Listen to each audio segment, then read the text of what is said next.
जय माता दी। आज हम बात करेंगे नारियल यानी श्रीफल का पूजा में क्या महत्व होता है और किस तरीके से आप जो है श्रीफल नारियल से जो है अपनी सभी मनोकामनाओं को पूर्ण कर सकते हैं पूजा आदि में इसका प्रयोग करके।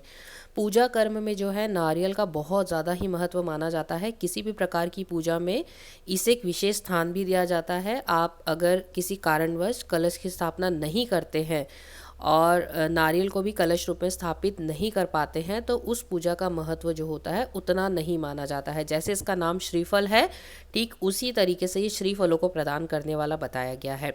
ये जो है कोमलता का प्रतीक माना जाता है।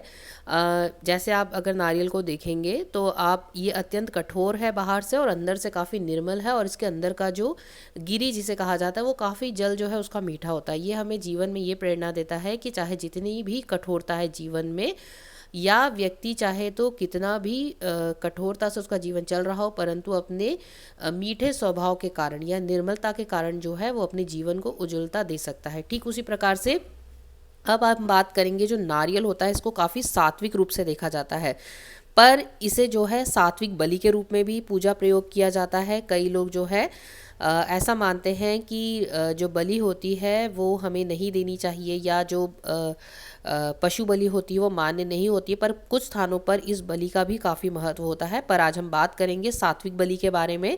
तो जब भी हम कोई पूजा पाठ करते हैं वहाँ पर नारियल को हम माता या जो भी हमारे इष्ट होते हैं उन्हें बलि स्वरूप में देते हैं।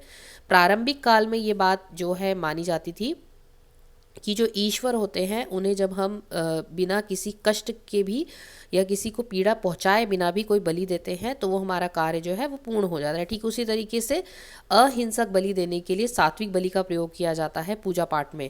और ये जो होती है नारियल को क्योंकि नर रूप में देखा जाता है तो इसे नर जो बलि होती है उस रूप में माना जाता है। अब यहाँ पर जो है हम बात करेंगे कि नारियल की बलि देकर हम किस तरीके से अपनी सभी मनोकामनाओं को पूर्ण करते हैं।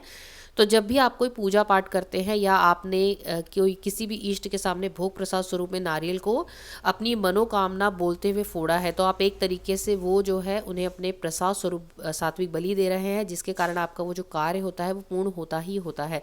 तो आप नवरात्र के समय पर, होली के समय पर, या फिर दशहरे के समय पर, होली या दिवाली का जो समय होता है उस समय पर इस तरीके से नारियल को प्रयोग करके अपने जीवन की सभी प्रकार की समस्याओं को जो है दूर कर सकते हैं। जय माता दी।